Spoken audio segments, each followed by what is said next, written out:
Baik, selanjutnya kita membuat potongan geografis pada jalan. Berikut adalah potongan jalannya, non skalatis.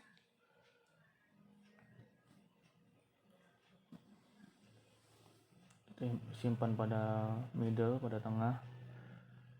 Lalu kita buat area yang dipotong. Kita buat di area sini dulu sementara.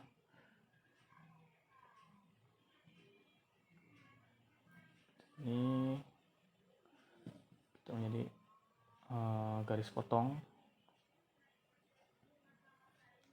dengan notasi 01. Oke, selanjutnya kita tambahkan foto pada lokasi area yang dipotong.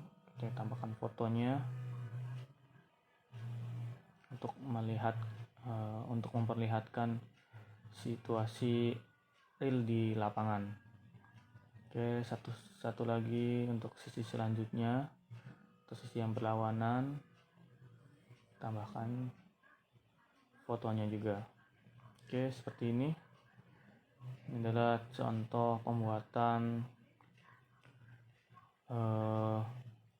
potongan melintang pada jalan untuk rencana perizinan lalu lintas di Kabupaten Cirebon.